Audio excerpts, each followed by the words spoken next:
യുദ്ധം അവസാനിപ്പിക്കാനുള്ള ധാരണാപത്രത്തിൽ ഒപ്പുവെച്ച് ഇറാനും അമേരിക്കയും ഡിജിറ്റലായാണ് ധാരണാപത്രത്തിൽ ഒപ്പുവെച്ചത്. യുഎസിനായി പ്രസിഡന്റ് ഡൊണാൾഡ് ട്രംപും വൈസ് പ്രസിഡന്റ് JD വാൻസും ഇറാന് വേണ്ടി പാർലമെന്റ് സ്പീക്കർ മുഹമ്മദ് ബാക്കിർ ഗാലിബഫും ഒപ്പിട്ടു. കരാർ ഒപ്പുവെച്ചതിന് പിന്നാലെ ഹോർമുസ് ഭാഗികമായി തുറന്നുവെന്ന് ട്രംപ് പറഞ്ഞു. ഹോർമുസ് പൂർണ്ണമായും വെള്ളിയാഴ്ച തുറക്കും. ഇറാൻ ആണവായുധം സ്വന്തമാക്കില്ലെന്നും അമേരിക്കയ്ക്ക് തുടങ്ങിയിടത്തേക്ക് തിരിച്ചു പോകേണ്ടി വരില്ലെന്നും ട്രംപ് പ്രതികരിച്ചു. MCA നാസർ വിശദാംശങ്ങളുമായി ദുബൈയിൽ നിന്ന്. MCA, സമാധാനത്തിന്റെ പ്രത്യാശയുടെ ഒരു രാവ് പുലരുകയാണ്. എന്നുവെച്ചാൽ ഡിജിറ്റലാണെങ്കിൽ അങ്ങനെ ഒരു ഒപ്പുവെക്കപ്പെട്ടിരിക്കുന്ന ഒരു ധാരണാപത്രത്തിലേക്ക്, ഒരു ഉടമ്പടിയിലേക്ക് രണ്ട് പക്ഷവും എത്തിച്ചേർന്നിരിക്കുന്നു. ഇനി നമുക്കറിയേണ്ടത് ആ ഉടമ്പടിയിലെ വ്യവസ്ഥകളെ കുറിച്ചാണ്. അത് വരാൻ ഇനിയും സമയമെടുക്കുമെങ്കിൽ കൂടിയും ഈ ഉടമ്പടിയെ, ഈ ധാരണയെ നമുക്ക് എത്രമാത്രം ഉറപ്പോടും വിശ്വാസത്തോടു കൂടിയും എടുക്കാൻ കഴിയുന്ന ഒന്നാണ്. സൈഫുദ്ദീൻ സൂചിപ്പിച്ചതുപോലെ തന്നെ 108 നാളുകൾ നീണ്ട ഈ വലിയ സംഘർഷം, യുദ്ധം, അതിനൊടുവിലാണ് അനിശ്ചിതത്വങ്ങളൊക്കെ മറികടന്നുകൊണ്ട് മധ്യസ്ഥ രാജ്യങ്ങൾ, പ്രധാനമായിട്ടും എടുത്തു പറയേണ്ടത് പാകിസ്ഥാൻ, ഖത്തർ എന്നീ രാജ്യങ്ങൾ നടത്തിയിരിക്കുന്ന വലിയ കഠിനാധ്വാനം, അതിൻ്റെ ഒരു ഭാഗം കൂടിയാണ് ഒടുവിൽ ഒരു കരാറിൽ ഒപ്പുവെച്ചതായിട്ടുള്ള ആ സന്തോഷ വാർത്ത നമുക്ക് ലഭ്യമായിക്കൊണ്ടിരിക്കുന്നത്. അമേരിക്കൻ പ്രസിഡന്റ് ട്രംപ് അല്പം മുമ്പാണ് ജനീവയിൽ വിമാനമിറങ്ങിയത്. G7 നേതാക്കളുടെ ഉച്ചകോടിയിൽ പങ്കെടുക്കുന്നതിനാണ് ട്രംപ് ജനീവയിൽ എത്തിയിരിക്കുന്നത്. അവിടെ ഫ്രഞ്ച് പ്രസിഡന്റ് ഇമ്മാനുവൽ മാക്രോണിനൊപ്പമാണ് ഈ കരാർ ഡിജിറ്റലായി തങ്ങൾ ഒപ്പുവെച്ചു എന്ന കാര്യം ഔദ്യോഗികമായി ഇപ്പോൾ അമേരിക്കൻ പ്രസിഡന്റ് തന്നെ സ്ഥിരീകരിക്കുന്നത്. അമേരിക്കൻ പ്രസിഡന്റ് ട്രംപിന് പുറമെ വൈസ് പ്രസിഡന്റ് JD വാൻസും കൂടിയാണ് അമേരിക്കയ്ക്ക് വേണ്ടി ഈ ഡിജിറ്റലായിട്ട് കരാറിൽ ഒപ്പുവെച്ചിരിക്കുന്നത്.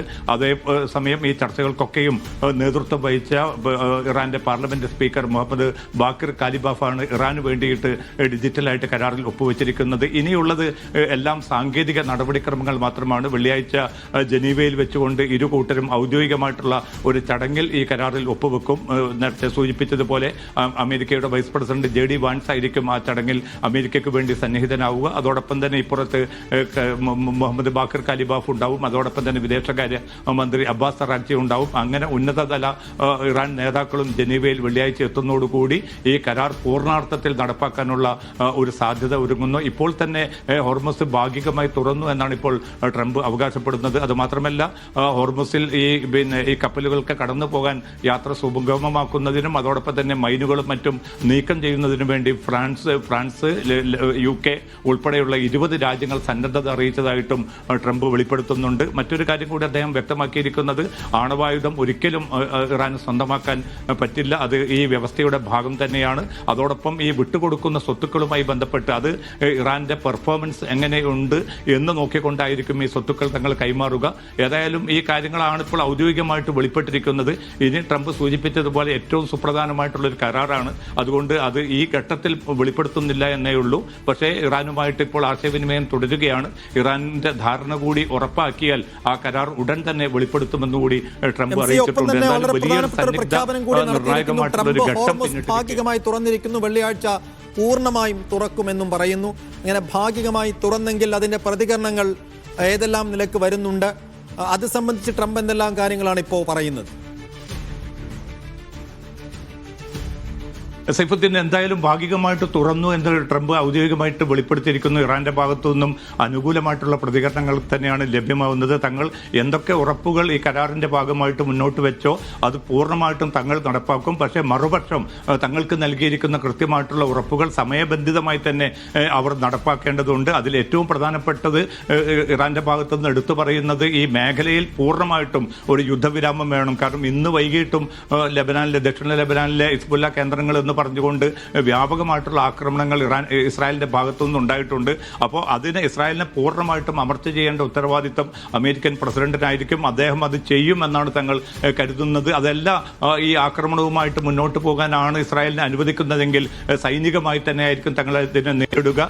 ഈ ബയണറ്റിൽ വിരലമർത്തിക്കൊണ്ട് മാത്രമായിരിക്കും തങ്ങളുടെ അടുത്ത ഓരോ നീക്കവും ഉണ്ടാവുക എന്നുകൂടി ഇറാൻ പറഞ്ഞു വെക്കുമ്പോൾ തങ്ങൾക്ക് ഇപ്പോൾ ലഭിച്ചിരിക്കുന്ന സാമ്പത്തികവും നയതന്ത്ര തലത്തിലും രാഷ്ട്രീയവുമായിട്ടുള്ള ഒരു മേൽക്കോയ്മ അത് പരമാവധി അരക്കിട്ടുറപ്പിക്കാൻ തന്നെയാണ് ഇറാൻ തീരുമാനിച്ചിരിക്കുന്നത്. അതുകൊണ്ട് ഒരു വിട്ടുവീഴ്ചയുടെ സ്വരത്തിലല്ല ഇറാൻ സംസാരിക്കുന്നത്.